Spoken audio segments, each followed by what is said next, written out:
Bien, pues vamos a orar una vez más. Pedimos al Señor dirección con la palabra y que el Espíritu Santo pueda abrir nuestro corazón para recibir su palabra. Amén. Amado Padre, en el nombre de Jesucristo, aquí estoy, Señor, un día más delante de ti, Señor. No hay donde esconderse, Dios mío, y es por eso que rogamos que bendigas, Señor, nuestras vidas, las vidas de los oyentes, Señor. Usa mis labios, mi mente, mi corazón para hablar, Señor, tu palabra, Dios mío, y toca las vidas, los corazones. Redarguye, Señor, de justicia, de juicio, de pecado, para que crean, Señor, y se salven, Padre. Multiplica tu palabra y que sea de edificación para cada uno de nosotros, Padre. Te damos muchas gracias en el nombre de Jesucristo, tu Hijo amado. Y la iglesia dice, amén. Bien, pues seguimos con el tema del libro de las obras. Digamos que las otras predicaciones están un poco haciendo entender de que todas las cosas que nosotros hacemos como mortales quedan registradas en esos libros, el libro de las obras. Es decir, todas las cosas que nosotros hacemos como seres humanos quedan registradas como un antecedente de lo que hemos hecho con nuestra vida. Así que tú verás lo que haces con la tuya. Pero algún día tendremos que rendir cuentas delante del trono de la gracia. Y es ahí donde el libro de las obras será abierto y cada uno será juzgado según sus obras. La predicación la he enfocado en las malas obras que hacemos. Porque la Biblia condena una serie de actuares carnales del ser humano, como es la fornicación, el adulterio, la maledicencia, las borracheras, las orgías, las contiendas, la idolatría, las hechicerías. Todo ese tipo de cosas son condenadas por la palabra de Dios porque transgreden la ley de Dios, la ley escrita, que vino para regularizar las malas conductas de los hombres. Y hemos entendido que así como hay leyes en el mundo que nos gobiernan, nos rigen para que no nos desenfrenemos, en el plano espiritual también hay leyes que son divinas y que el hombre continuamente las está quebrantando. Una porque son incrédulos, otros porque no están ni ahí con Dios, como quiera. Pero el asunto que aunque tú no creas, esas leyes están ahí y vamos a ser juzgados según esas obras, por nuestro mal actuar. Pero ahora que somos creyentes, ¿cuántos creyentes hay aquí? Somos creyentes, ya tenemos conciencia de que hay leyes espirituales, sabemos que hay un Dios que es espiritual y que gobierna, que los ojos naturales no ven, pero se disciernen con el Espíritu. El Espíritu que Dios había puesto en el hombre estaba muerto en el sentido de que el pecado lo hizo morir, y cuando renacemos para una esperanza viva de entre los muertos, tenemos vida en Cristo Jesús, porque para eso vino Él, para darnos vida, y en esa vida ya tenemos que actuar en base a lo que Dios nos da, que es la fe. Porque todo lo que no proviene de fe, dice la Biblia, que es pecado. Y por lo tanto ofende a Dios cuando no lo hacemos creyendo. No sé si me entendieron. Como creyentes, las cosas que nosotros hacemos tenemos que hacerlas en fe. Entonces, como estamos hablando del libro de las obras, y en un principio entendimos que las obras carnales, malas, que nosotros practicábamos sin conocimiento, ahora con conocimiento obviamente no las podemos practicar porque al hacer eso estamos ofendiendo a nuestro Padre. Amén. Pero hay otra forma también de ofender a Dios cuando no hacemos las cosas en fe. Por eso dije que en Romanos 14:22 dice: lo que no proviene de fe es pecado. Si somos creyentes, debemos de actuar en fe en todas las cosas que hagamos, incluso a la hora de comer. Porque este pasaje habla de los que comen sin fe. Y por lo tanto, al no comerlo con fe, hablando de los sacrificios, lo que es sacrificado a los ídolos, pues entonces está cometiendo un pecado contra su propia mente y conciencia. Amén. Nos vamos a ir a Santiago capítulo 2, versículo 14. Para que entendamos que hay obras carnales y obras que no son de fe. Y esas obras que no son de fe también quedan registradas como un mal actuar en los hijos de Dios. Entonces dice, hermanos míos, pregunta Santiago, ¿de qué aprovechará si alguno dice que tiene fe? ¿Cuántos tienen fe? Y no tiene obras, dice. ¿De qué le aprovecha? Decir que tiene fe pero no obra conforme a la fe que tiene. Porque ¿qué es la fe? La fe supuestamente está escrito y dice que es la certeza de lo que se espera, la convicción de lo que no se ve. Es decir, no vemos a Dios, pero creemos en ese Dios que no vemos y actuamos en base a esa fe que Dios ha puesto en nosotros. Todo el mundo tiene fe, todo, hasta los incrédulos. Lo que pasa es que esa fe la depositan en cosas naturales. Nuestra fe que Dios nos ha dado está puesta en Dios, no en las cosas naturales. Por ejemplo, alguien cree de todo su corazón que él puede ser un buen abogado. ¿Y qué hace? En base a lo que cree, él actúa y se pone a estudiar y saca su grado y su posgrado y todo lo que quiera y al final consigue el objetivo de lo que él ha creído que es ser un abogado. Nosotros como creyentes tenemos una fe y direccionamos esa fe con un propósito, que es llegar a la meta. ¿Cuántos dicen amén? Porque Dios nos ha dado la fe con sus grandísimas promesas y yo quiero llegar al final, no quiero quedarme en el camino, yo quiero llegar al final, a la promesa de la vida eterna y creemos en esa vida eterna. ¿Cuántos dicen amén? Y la condición de un creyente es llegar allá. Entonces obramos en base a la fe que Dios ha puesto en nosotros. Tú puedes tener fe para comprarte un auto, te pones a trabajar, tienes fe, trabajas esto, lo otro y al final consigues lo que quieres. Pero ¿y los creyentes? ¿En qué está basada nuestra fe? ¿Estamos dispuestos a objetivizar nuestra fe y decir, Señor, al supremo llamamiento de Dios que es puesto los ojos en Jesús, donde está sentado a la diestra del Padre? Entonces Santiago nos hace esta pregunta, es una reflexión. ¿De qué aprovecha alguno si dice que tiene fe, pero no tiene obra?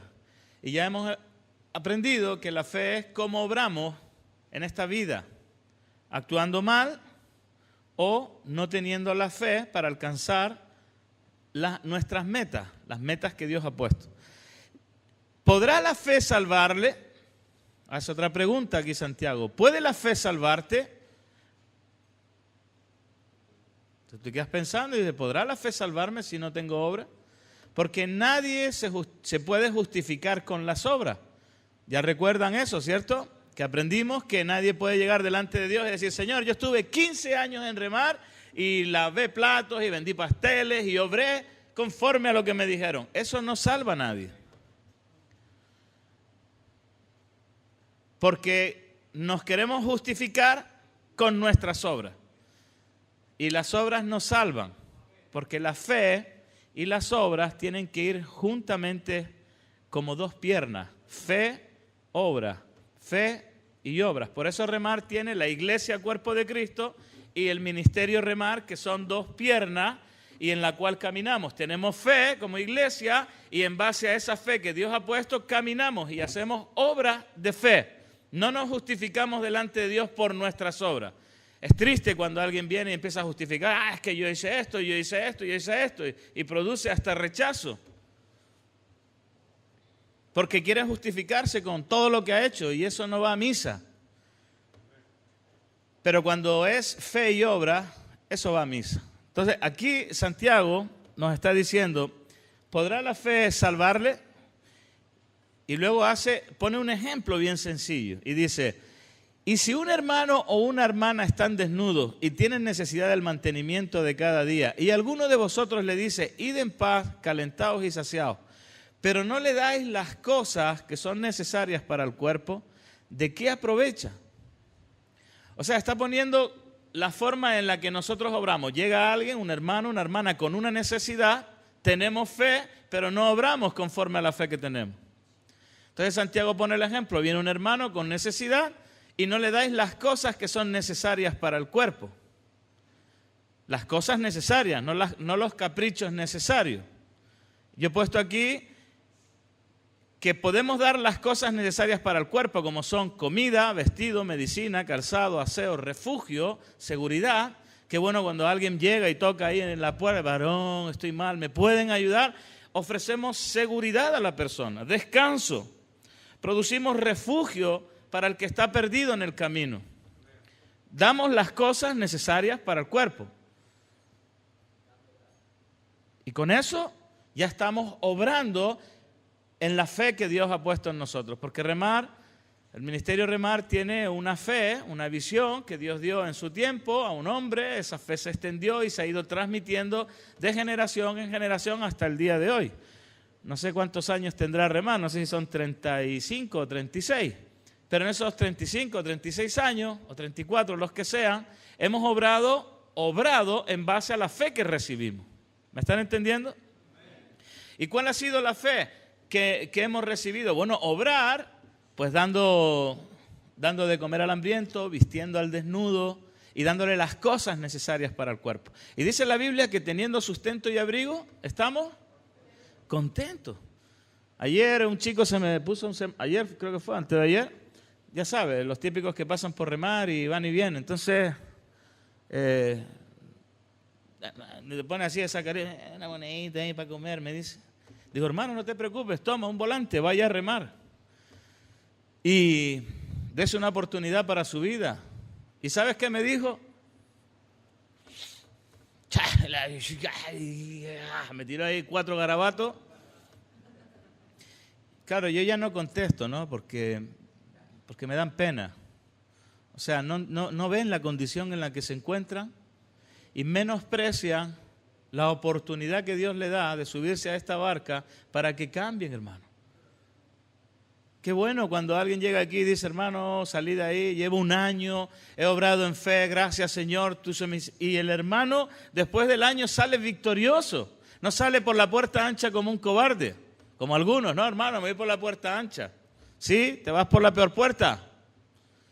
Porque ancho y espacioso es el camino que te lleva a la perdición. Tienes que salir por la puerta estrecha, por la que cuesta, en victoria, cumpliendo tus tiempos, amando a Dios, y entonces ahí te irá bien.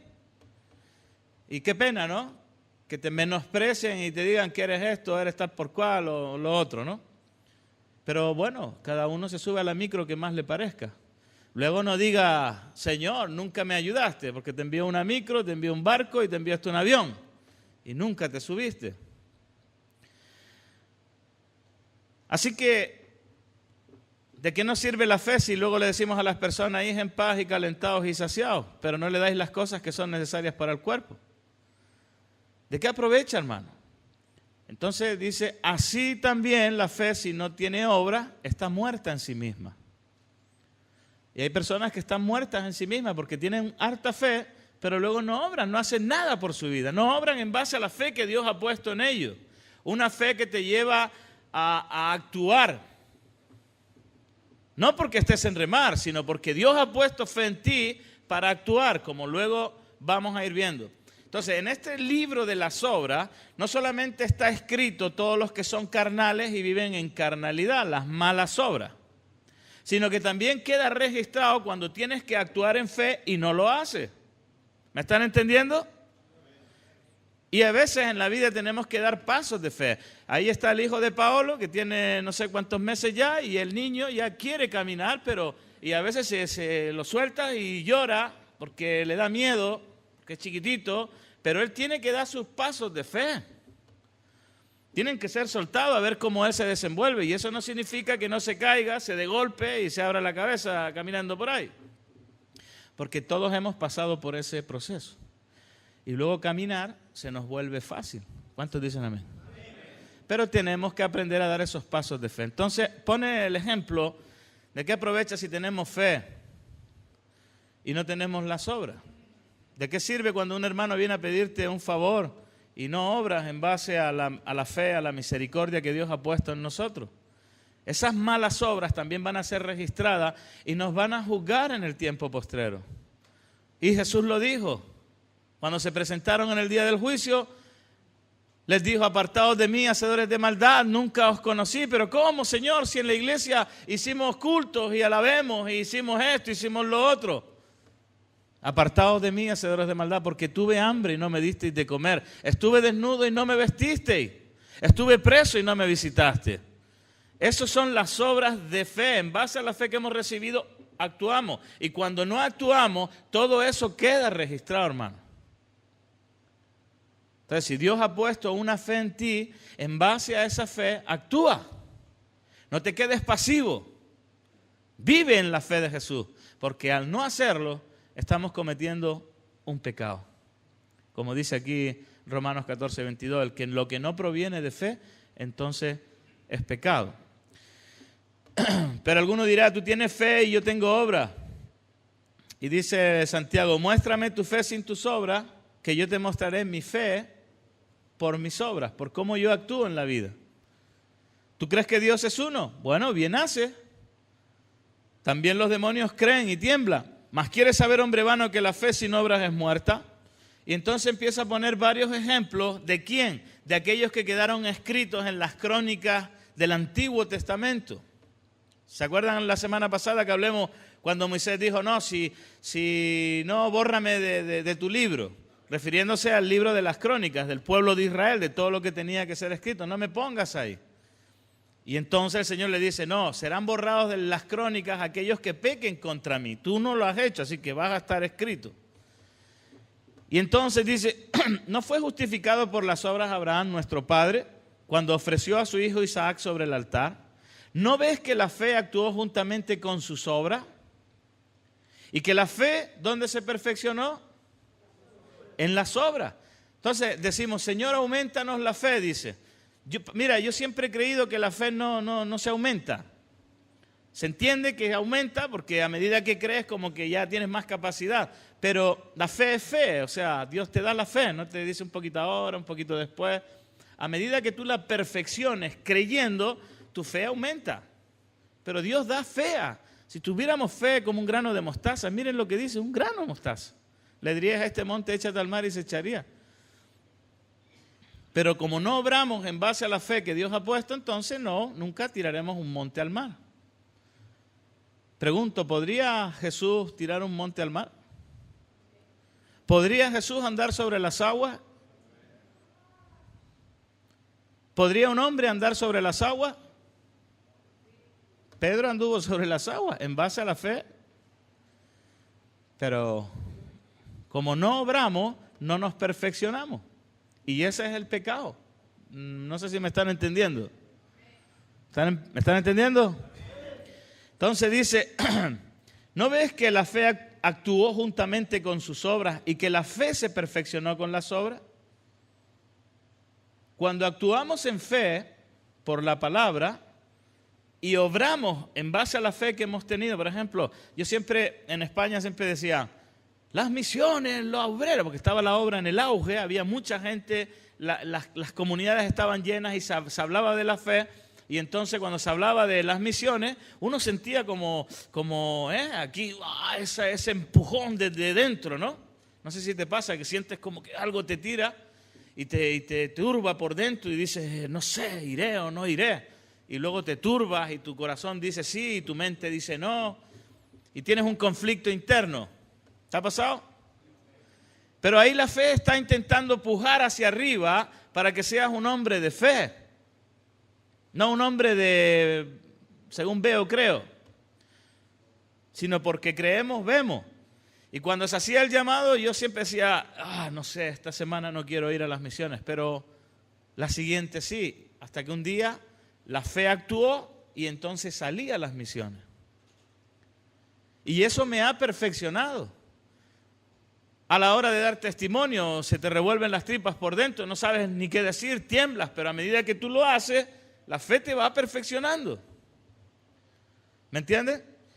Entonces, Abraham dice que fue justificado por las obras porque ofreció a su hijo en el altar.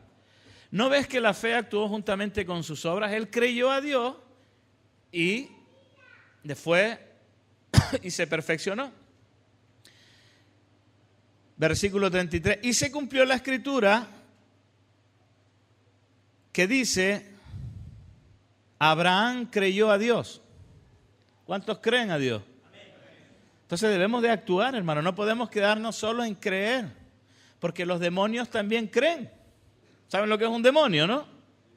Bueno, pues los demonios creen y tiemblan.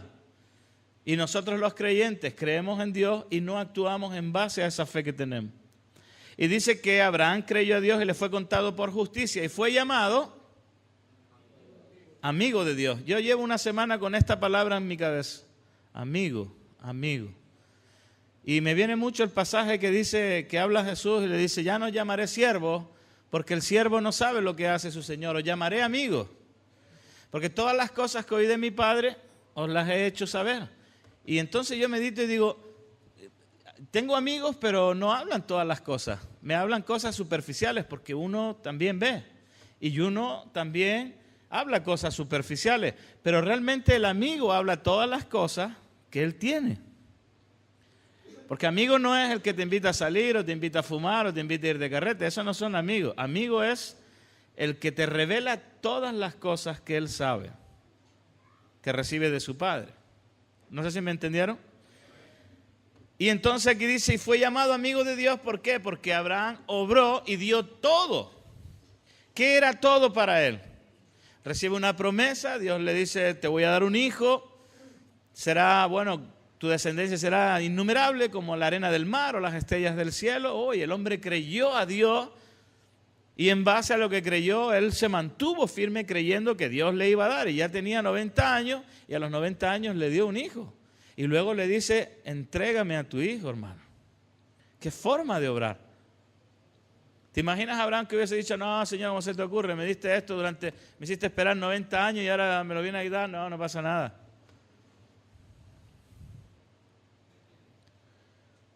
Pero él dice, no, Dios, tú diste y tú quitas. Y fue el hombre a levantar el cuchillo y a sacrificar a su hijo delante de Dios. Entonces, bueno, ya conocen la historia. Aparece el ángel, le dice, no, hemos visto que eres fiel, amas a Dios sobre todas las cosas, tal. Y luego aparece el animal ahí, el cordero, y lo sacrificó. Pero él obró. Y a veces lo que está diciendo aquí el apóstol Santiago es que no obramos conforme a la fe que tenemos. No somos capaces ni de salir de la barca, no sé si me entiende, de dar un paso de fe. Hermano, vaya a otro sitio. No, y se quedan en la barca, porque les produce seguridad. Aquí hay jóvenes que tienen fe y le dice, vete al reciclaje. No, hermano, o viceversa. O vete a otra ciudad. Y no dan los pasos de fe, sabiendo de que Dios los va a potenciar para darle más visión. No, se quedan en su barquita y no salen porque aquí estoy bien, aquí como yogur. Pero nunca vas a crecer, hermano. Tú da tus pasos de fe.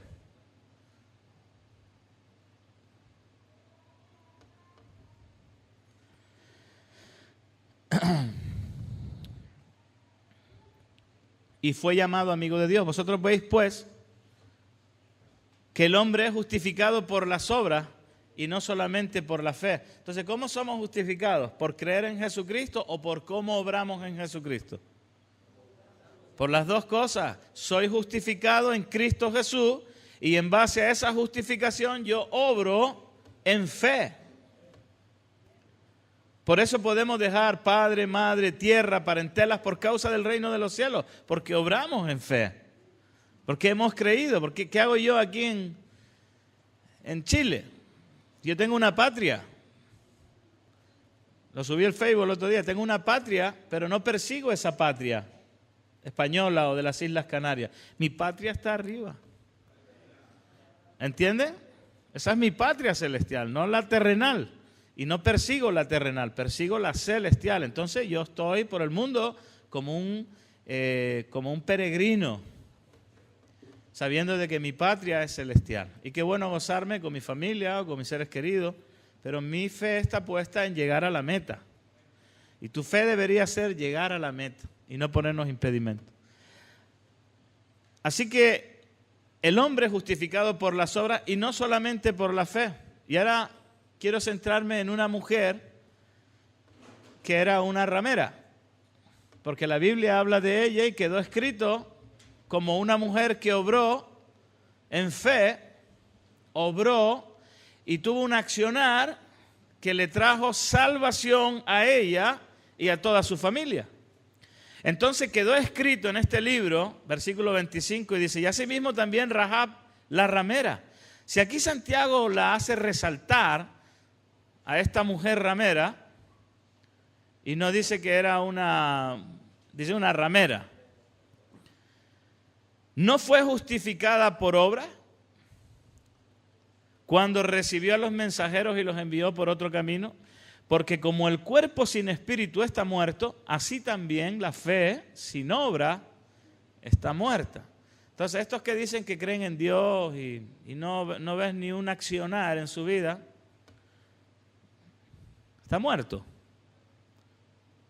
O sea, obramos en base a lo que hemos creído y eso queda registrado. Entonces, ¿qué le pasó a Rahab la ramera? Ella vivía en una ciudad, el pueblo de Israel tenía que ir a... Es que es largo, no lo voy a leer todo, solo he puesto varios versículos. El resumen nomás. Y entonces Josué envía espías, así que envía 2 espías a la ciudad porque tenían que atacar Jericó. ¿Se acuerdan cuando dieron vuelta, las 7 vueltas, y tocaron las trompetas, cayeron el muro y entonces entraron? Y esa ciudad era maldita, porque Dios así lo había decidido. Pero de ese pueblo maldito donde tenían que morir todos, Rahab se salvó y toda su familia. ¿Por qué? Porque ella obró en base a lo que sentía en su corazón, porque ella había escuchado del pueblo de Israel que tenían un Dios victorioso y aquello había producido tal temor en ella que cuando ellos vieron que eran israelitas y que habían ido a investigar cómo era la ciudad por dentro, ella tuvo temor. ¿Cuántos tienen temor de Dios aquí? Entonces, si hay temor de Dios y hay fe, nosotros obramos en base a esa fe. Y luchamos por conseguirla. Y ella, que era una ramera, una mujer astuta, porque aquí Dios no la justifica, el estilo de vida que llevaba, no está justificándola. Está diciendo que ella tuvo un actuar. Y eso la salvó. No lo que hacía, que ella incluso usó la mentira como una herramienta al esconder a estos hombres en el tejado y les dijo a los soldados, no, se fue por otro lado, yo no sé quién era. Aquí la Biblia no está justificando ni su mentira ni su estilo de vida. Lo que está resaltando es cómo obró ella en base a lo que creyó. Había oído el rumor de que era un pueblo poderoso, que tenía un Dios poderoso, y ella dice, wow.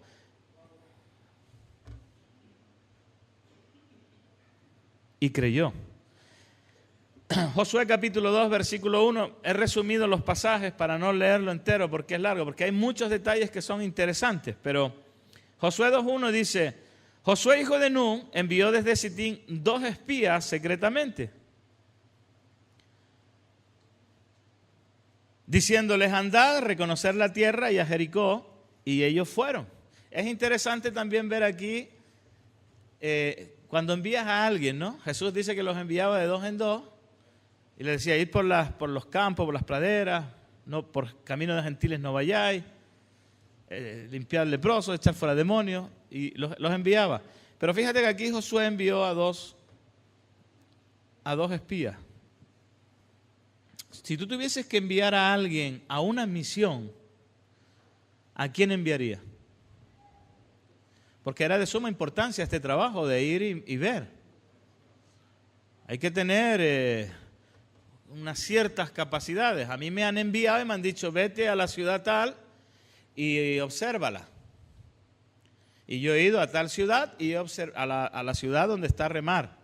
Y he observado la obra. Y hay que tener criterio a veces no vaya a ser que demos un informe malo. Que hay algunos que llegan, no, allá hermano, allá. Y claro, te transmiten temor, te transmiten, no sé, desesperanza. Y vas allí con la espada. Hay que ser gente que tenga capacidad de criterio, de tomar decisiones, de ver con visión, de ver si una cosa es liviana o una cosa es pesada. Hay que tener cuidado.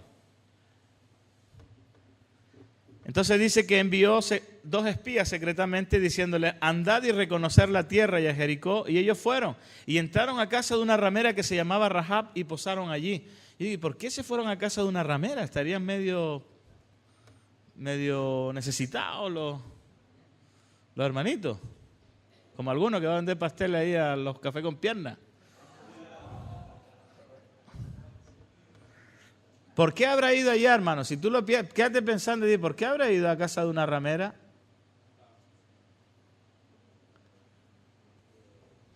Claro, te quedas pensando y no tiene otra lógica, porque a casa de una ramera entra todo tipo de gente. Entonces es como más colado. Si vas a casa del pueblo, van a decir, oye, ¿estos quiénes son? Estos son israelitas. Enseguida cachan de dónde son o de qué tribu, ¿no? Pero a ir a casa de una ramera, pues allí entra todo tipo de personas y es más fácil camuflarse. O sea, que ellos tuvieron un criterio a la hora de, digamos, pasar desapercibido. Que tampoco la Biblia está justificando el estilo de vida de la mujer ni lo que ellos fueron a hacer. Dice que posaron allí. Y es un lugar ideal, ¿para qué? Para esconderse. Josué capítulo 6, versículo 17. Dice, y será la ciudad anatema a Jehová, con todas las cosas que están en ella. O sea, aquí ya había una ley que decía que todo lo que había en la ciudad de Jericó era maldito, no se podía tocar. ¿Se acuerdan cuando, me parece que fue el buen samaritano, que un ciudadano iba de Jerusalén hacia Jericó? ¿Se recuerda? ¿Y qué le pasó cuando iba de Jerusalén a Jericó? Cayó en manos de ladrones. Iban de la ciudad santa a la ciudad de pecado, que eso es lo que les pasa a la mayoría de algunos, que salen de la ciudad santa y se van a la ciudad de pecado. Y en ese transcurso de ir, ya tatúan, ya toman, ya rapean, y luego quedan postrados en el desierto. Y tiene que aparecer un buen samaritano que los vuelva a recoger, porque iban... Ten cuidado, hermano. No te salgas de la ciudad santa a la ciudad de pecado.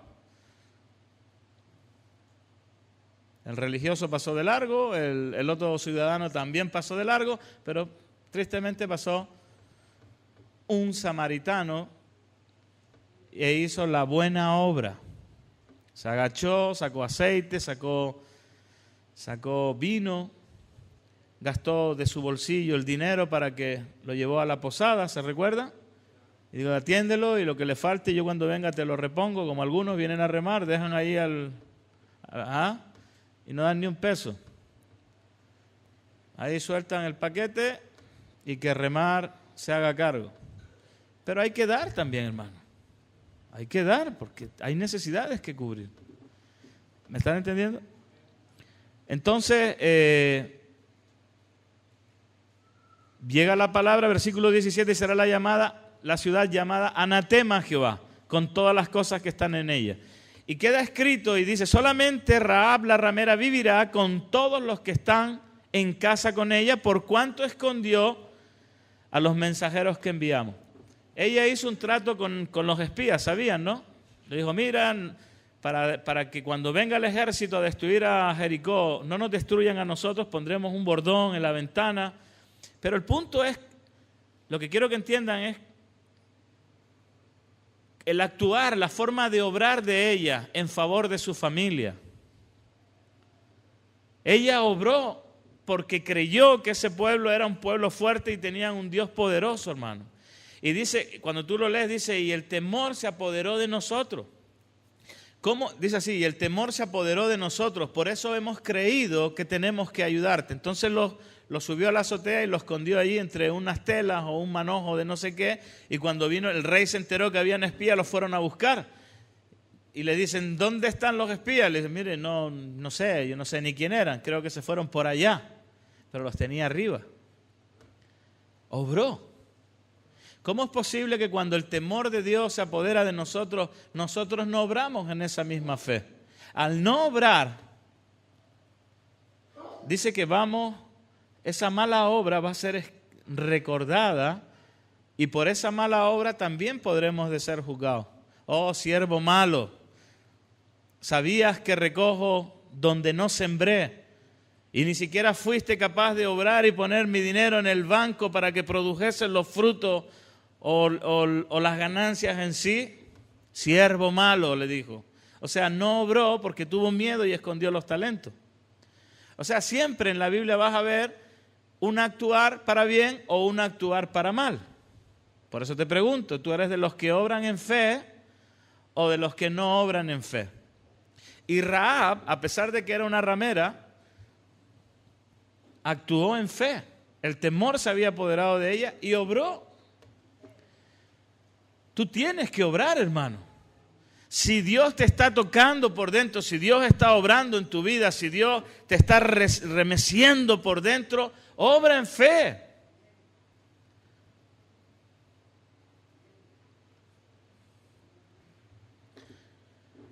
Josué capítulo 6, versículo 25, un poquito más adelante, ustedes con tiempo ya en casa, léanse el capítulo entero, o los capítulos, para que lo entiendan un poco mejor. Josué 6, 25, cuando ya dan las vueltas, botan el muro, entra el ejército, dice, mas Josué salvó la vida a Rahab y la ramera, y a la casa de su padre, y todo lo que en ella tenía. Y habitó ella entre los israelitas hasta hoy, por cuanto escondió a los mensajeros de Josué, que había enviado a reconocer la tierra de Jericó. Aquí otro punto importante. Ella, en ese actuar de fe, luego perteneció a todo el pueblo de Israel. Qué bueno que cuando nosotros actuamos en esa fe que Dios pone en nosotros, porque ha venido el temor de Dios, luego vamos a ser pueblo de Dios. No sé si me entienden. Ella llegó a ser parte del pueblo de Israel a pesar de su condición, que había sido una ramera. La condición en la que nosotros hemos llegado a Cristo, no te creas que era muy diferente.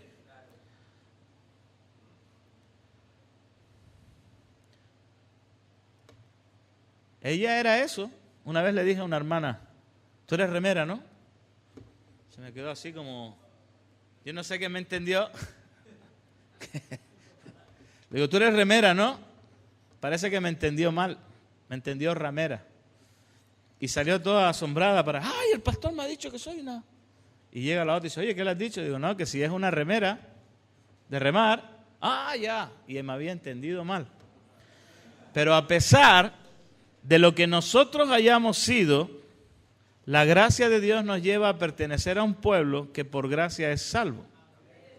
La pregunta que yo te dejo ahí en el tintero es, ¿cómo obras tú? Si el temor de Dios se ha apoderado de ti como se apoderó de Rahab y ella obró y le fue contado por justicia porque quedó escrito, Santiago la nombra, y Rahab, ¿no ves que actuó ella en fe? ¿Cómo es que nosotros no actuamos en fe? ¿Cómo no obramos en base a la fe que tenemos? Porque en base a esa fe luego podrás ser parte del pueblo de Dios. ¿Amén? ¿Cuántos son pueblo de Dios aquí? Bueno, pues que Dios te bendiga y sigue obrando en fe. Amén. Vamos a ver otro ejemplo más de por qué es necesario obrar en fe. Todo eso queda escrito, hermano.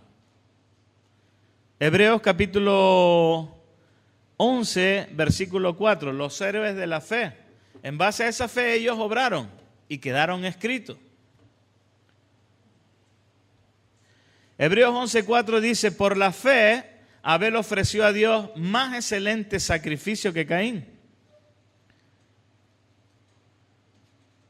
por lo cual alcanzó testimonio de que era justo, dando testimonio de sus ofrendas. Mira qué interesante lo que dice aquí, dice, y aún muerto, dice, y muerto aún habla por ella. No sé si me entendieron.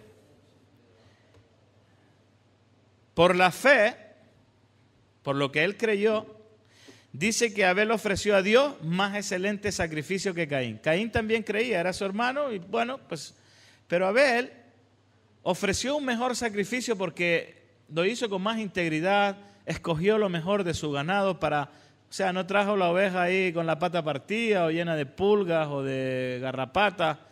Él buscó el becerro más gordito, más hermoso, al que más quería, y lo entregó en el sacrificio al altar, en gratitud hacia Dios. ¿Me entienden? Él obró. Y su sacrificio, su ofrenda fue mejor o más vistas que la que hizo Caín. Caín dice que trajo de los frutos de la tierra, como diciendo, bueno, es una obligación y hay que hacerlo. Lo mismo pasa en los cultos. Hay personas que vienen con toda la disposición de decir, hoy tienes que hablarme, Señor. Y hay otros que vienen al culto porque toca. ¿Cuántos dicen amén? ¿Cuántos han venido al culto porque toca? Si has venido porque toca, pues entonces estamos fritos.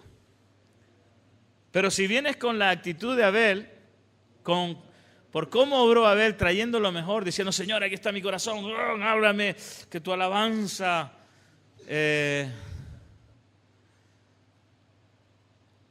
Hay una diferencia en la forma en cómo obramos. Los celulares, por ejemplo, nos han robado mucha adoración al Señor. Todos queremos grabar el culto. Y fotito por aquí, fotito por allá, y ahora el perfil. Y ¿no se han fijado? Yo estoy intentando refrenarme de eso, porque eso le roba la gloria a Dios, hermano. Así que yo creo que es mejor poner una ley aquí. No hay celulares. Es mejor poner a uno y decirle, graba el culto y luego súbelo a la página. Pero mientras tú te estás echando una selfie, porque todos caemos en eso, o queremos sacar la mejor foto para subirla donde sea, resulta que le estamos robando la gloria a Dios. Y tú te estás perdiendo la bendición de recibir toda la presencia de Dios. ¿Por qué? Porque estás obrando en un acto sentimental. De la foto, del reconocimiento. Pero qué bueno es cuando vienen hombres como Abel y ofrecen lo mejor de él. Todo es por lo que obramos. Y dice que Abel ofreció a Dios más excelente sacrificio que Caín. La pregunta es, ¿por qué ofreció mejor sacrificio que Caín? ¿Por qué? ¿Por qué entre nosotros tiene que haber alguien que ofrezca un mejor sacrificio? Una mejor ofrenda, porque viene con una actitud de corazón diferente. Y eso, hermano, queda registrado como obras de fe o obras de carnales.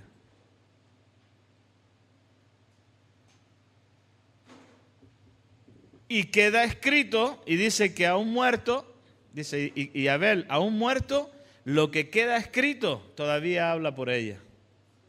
¿Entiende? O sea, aún su muerte y lo que él hizo, la forma en que él obró, todavía sigue hablando. Porque cuando tú lees eso, ese actuar de él sigue hablando a nosotros diciendo, Abel, hiciste lo correcto. Y eso que está muerto. Y sigue hablando a nuestro corazón diciendo, yo tengo que ser como Abel, no tengo que ser como Caín. ¿Por qué? Porque queda recordado en el libro. Y ese actuar queda registrado en el libro de las obras. ¿Cómo actúes tú? No lo sé. ¿Cómo obres delante de situaciones? No lo sé. Pero que tenemos que hacerlo a la manera de Dios, eso sí lo sé. Amén. Hebreos 11:7. 2 versículos más y terminamos. Hebreos 11:7. Hebreos 11:7 dice, por la fe, por lo que creyó Noé, dice, cuando fue advertido por Dios. O sea, ¿qué le dijo Dios? ¿Qué le dio? Una advertencia. Le dijo, Noé, esto es lo que va a pasar. Y yo pregunto, ¿acaso Dios no sigue advirtiendo de lo que va a pasar? Tenemos toda la palabra escrita, hermano, de lo que va a pasar. Es decir, Dios sigue advirtiendo. Hoy Dios está advirtiendo, no hagas eso, porque te pasará esto. Haz esto, obra de esta manera y vivirás. Entonces llega la palabra a Noé y dice que Dios le advirtió acerca de las cosas que aún no se veían. ¿Qué era lo que no se veía? Que iba a llover agua del cielo. Nunca había llovido porque dice que la tierra tiraba un vapor y las plantas eran regadas desde abajo, no desde arriba. Entonces eso era de loco, ¿o no? Pero si nunca ha llovido, ¿cómo que es eso que cae agua del cielo? Imposible, decían. Pero no le creyeron porque estaba loco. Y lo mismo dices hoy, oye, va a venir Cristo del cielo. Y van a decir, del cielo vienen los extraterrestres. ¿No se han fijado que ahora hay muchas películas de extraterrestres? ¿Por qué? ¿Y de dónde vienen? Del cielo. Como intentando nublar lo que sí va a venir del cielo, que es Cristo a buscar a su iglesia. Por eso el enemigo te mete ovnis y platillos volantes y toda la historia esa para que vean que de fuera viene algo. Entonces te quieren confundir. Y muchos creen más en los ovnis que a la palabra de Dios. Pero bueno, ahí Dios está advirtiendo que Cristo vendrá ya no como un miserable, sino vendrá como rey a juzgar a las naciones y a buscar a su pueblo, a los que obran en fe. A eso vendrá Cristo, a buscar a su iglesia y a juzgar a las naciones. Entonces, ya estamos advertidos. Y le advirtió a Noé acerca de las cosas que no se veían. Entonces, ¿qué hizo Noé? ¿Cómo dice ahí? ¿Qué hizo? ¿Cómo obró él? Con temor. La misma palabra, con temor, preparó el arca en que su casa se salvase. Y por esa fe condenó al mundo y fue hecho heredero de la justicia que viene por la fe. O sea, volvemos a ver la misma condición que Rahab la ramera. Volvemos a ver la misma condición en Abraham. Creyó, hubo temor en él y obró. Y quedó registrado en el libro. Por eso digo, si vamos a quedar registrados en el libro de las obras, todas las cosas que hagamos, ¿cómo es que un creyente no obra en la fe que ha recibido?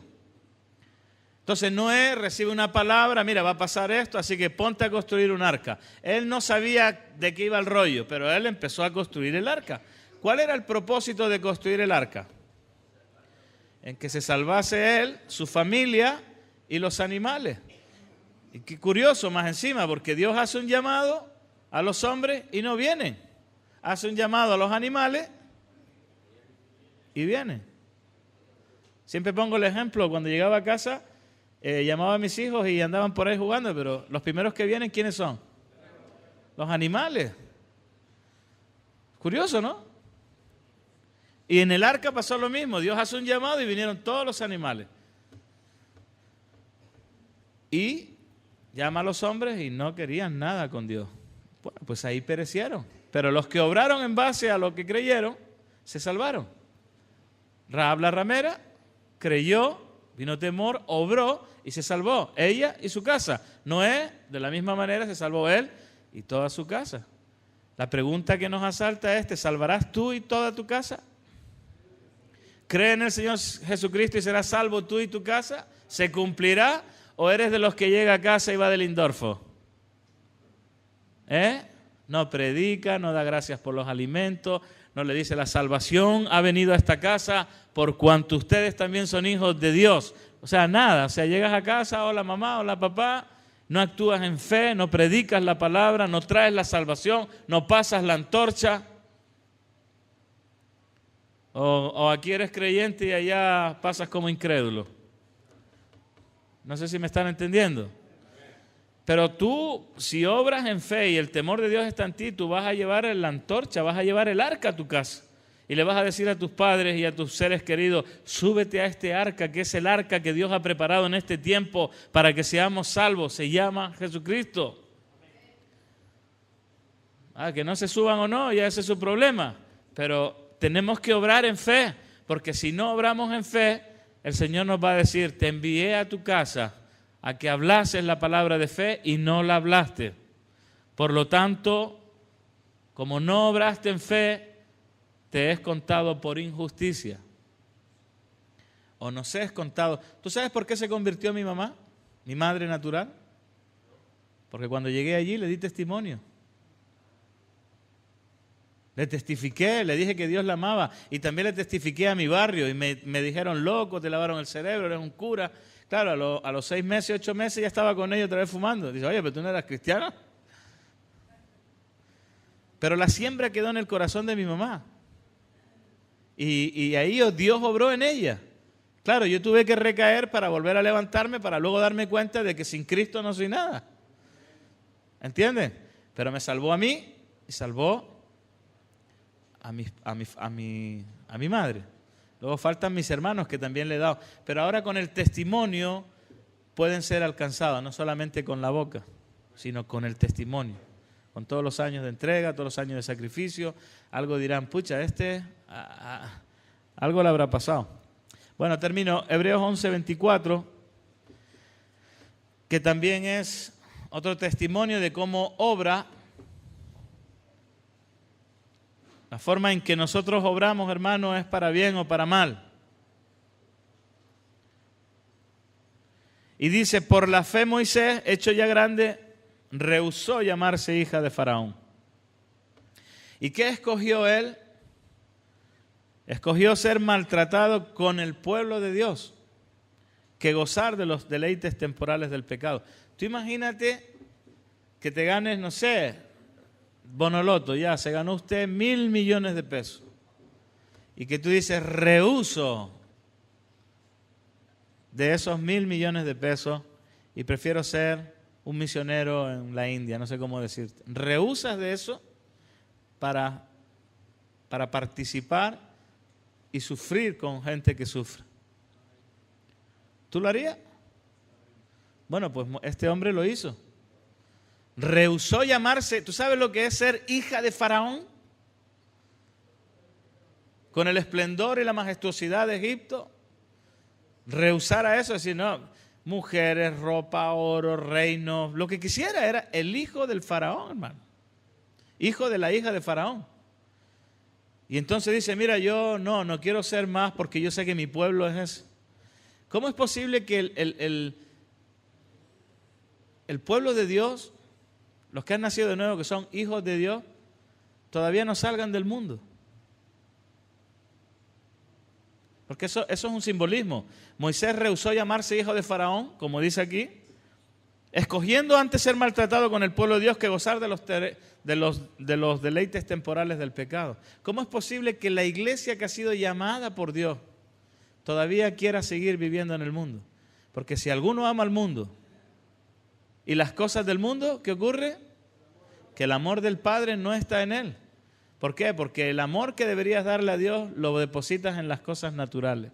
Entonces no estamos obrando en base, y a veces hay que padecer, hermano. ¿Cuántos no han sufrido el escarnio de su propia familia al decir, no, mira, yo renuncio a este estilo de vida y voy a vivir en remar?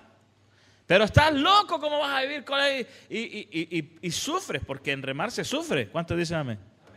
En remar hay... Bueno, pues hay injusticias, hay incomodidades, hay falta de, no sé cómo decirte, de privacidades, participas de problemas que nada que ver contigo, se sufre, se padece. Pero qué bueno que hay hombres que han amado a Dios y padecen por causa de Cristo.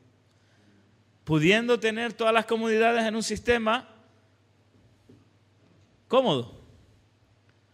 ¿Por qué hombres han rehusado vivir cómodamente e irse, no sé, a África a servir ahí a los niños negritos o a la India? Es la misma actitud que tuvo Moisés, rehusó a esa comodidad y se fue en base a la fe que tenía a sufrir con el pueblo de Dios. Antes que gozar de los deleites temporales del pecado. ¿Te imaginas a Moisés allí? No, yo me voy aquí, me quedo en Egipto, mejor aquí, guanene, guananá. Aquí, reggaetón del bueno. ¿Te imaginas? Su nombre no hubiese estado escrito en el libro, jamás.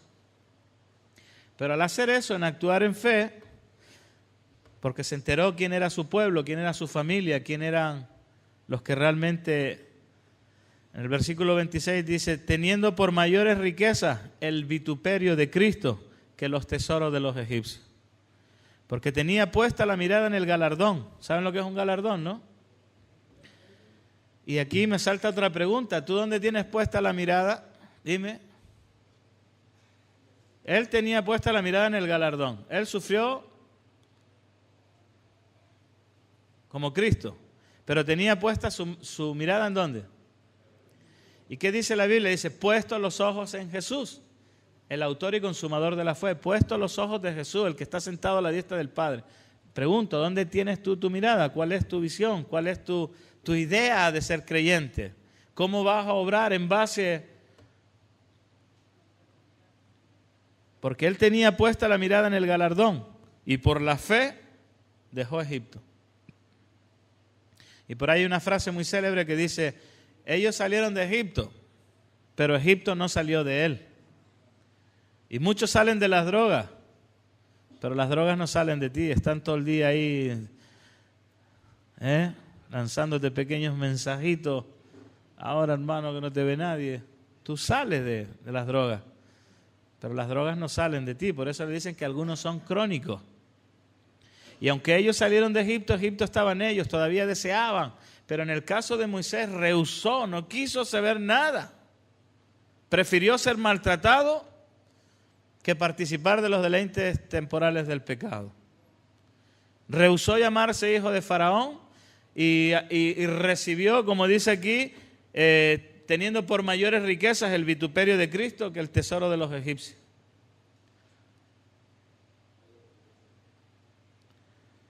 Porque tenía puesta la mirada en el galardón. Por la fe dejó a Egipto, no temiendo la ira del rey, porque se sostuvo como viendo al invisible. ¿A quién ves?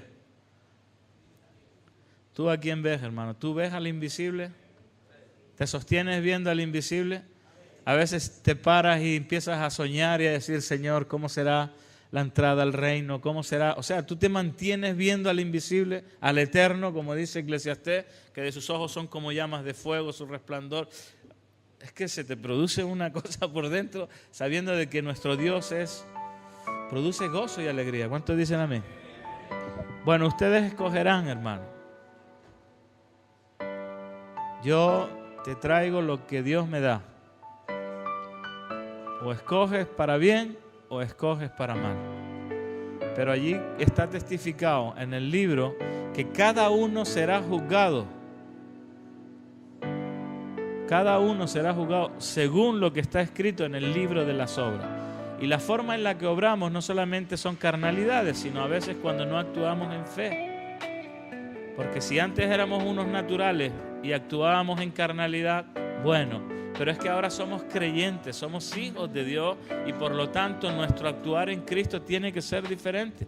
Porque si no obramos en fe, si no obramos, me incluyo yo, nos es contado por pecado. Amén. Ponte de pie y vamos a orar.